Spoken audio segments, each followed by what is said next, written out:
안녕하십니까. 네, 집구성 이야기의 이상민입니다. 오늘 영상은 부동산에 관련된 영상은 아니고요. 국뽕에 관한 영상입니다. 10월 1일 날 국군의 날 행사를 했습니다.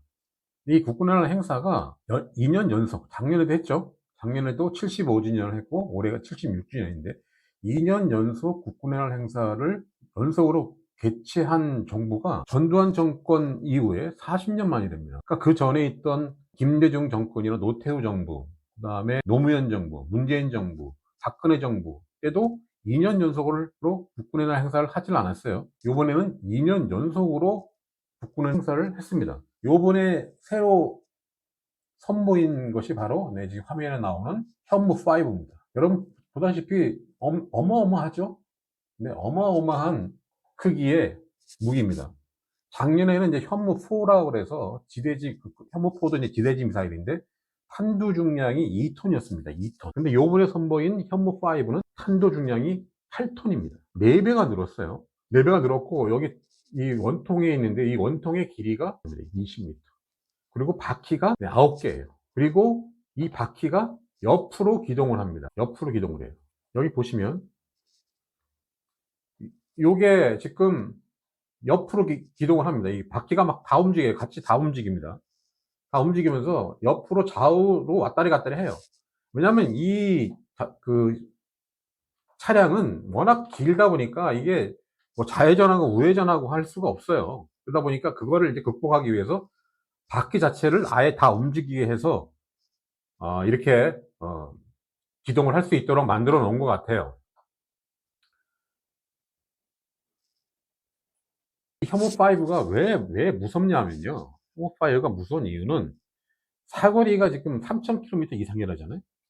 한반도는 기본이고 주변국까지도 공격이 가능합니다. 특히 중국, 러시아, 뭐 일본 3,000km면 어지간한 중동 지역까지도 날아갑니다. 이 정확도도 지금 뭐 엄청나고요. 그 다음에 얘가 벙커버스터 개념이지 않습니까? 벙커버스터 개념이다 보니까 뚫고 들어가는 게 콘크리트를 100m를 뚫고 들어갑니다. 뚫고 들어가서 그 안에서 터져요.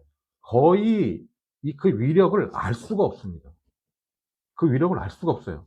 이거를 저희가 지금 예를 들어서 혐오5를 테스트를 해야 되는데 실험을 해야 되는데 우리나라에서 실험할 때가 있을까요? 우리나라 이 작은 나라에서 이 혐오5를 실험을 할 만한 데가 없어요. 미국 같은 경우는 뭐 사막 한가운데서 이 혐오5라든가 이런 것들을 실험을 할 수가 있어요. 그 위력이 어느 정도가 되는지를 할 수가 있는데 우리나라 자체에서는 할 데가 없어요. 어디서 하겠습니까, 우리나라에서. 그러다 보니까 그거에 대한 위력이 어느 정도가 되는지를 몰라요, 사람들은. 8톤이면 어느 정도가 되겠다라고 예상만 할 뿐이지 그 위력이 어느 정도인지는 알 수가 없어요. 모릅니다. 그 다음에 더 무서운 거죠. 그 위력을 알고 하다 보면 거기에 대한 대비를 할 수가 있지만 그렇지 않으면 어떻게 대비를 합니까? 얘가 도대체 어디까지 뚫고 들어가는지를 알 수가 없으니 벙커를 만들려고 하더라도 도대체 몇 미터 지하에다가 벙커를 만들어야 되느냐 이런 걸 꼭 고민할 거 아니에요. 그러다 보니까 전 세계가 지금 바짝 긴장하고 있는 거예요. 특히 한국이란 나라가 단순히 이런 현무5만을 만들어 놓고 딸랑 이거 하나 만들어 놓고 힘을 과시하는 게 아니잖아요.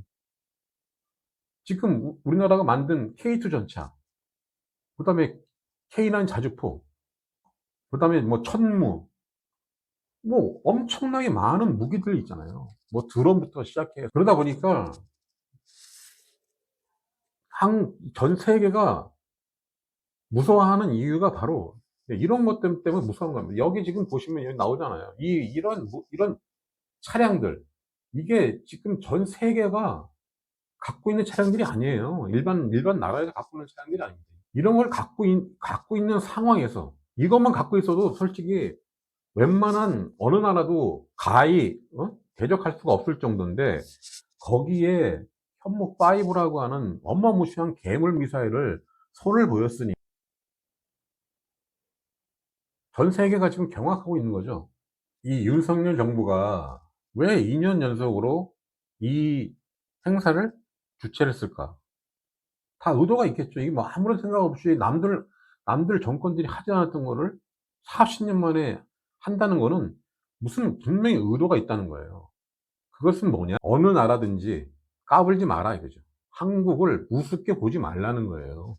만약에 한국에 어떠한 위해가 되는 어떤 손해가 가는 그러한 것을 다른 나라가 한국을 상대로 한다면 어떠한 대가를 치를 것인지를 보여주는 거예요.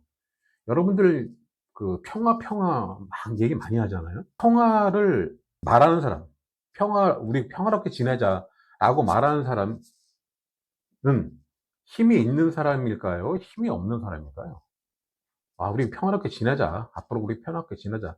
할 때 그렇게 말하는 사람이 힘이 있는 사람일까요? 아니면 힘이 없는 사람일까요? 네, 맞습니다. 힘이 있는 사람이 평화롭게 지내자고 말을 할 수 있는 거예요.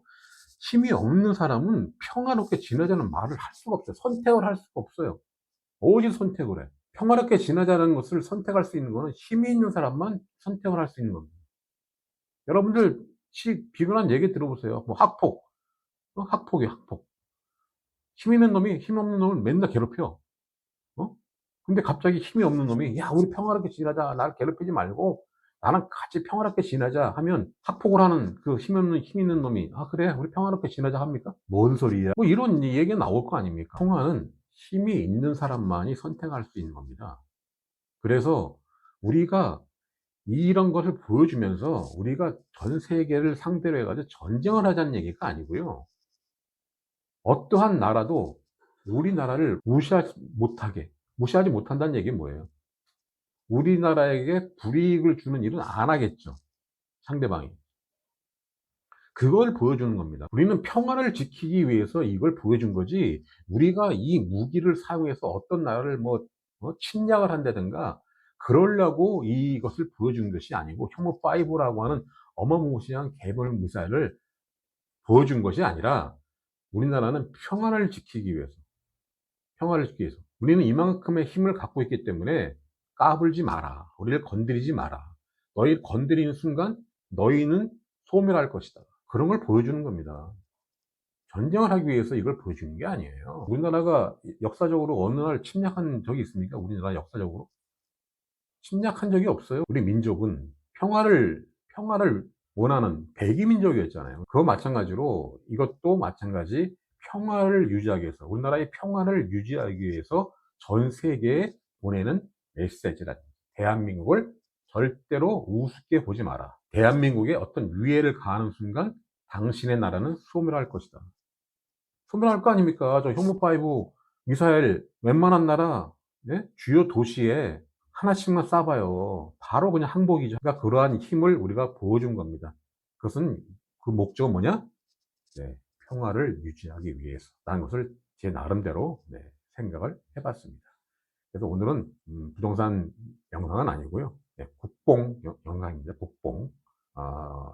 국군의 행사를 제가 보면서 나름대로 저도 참 벅찼고요.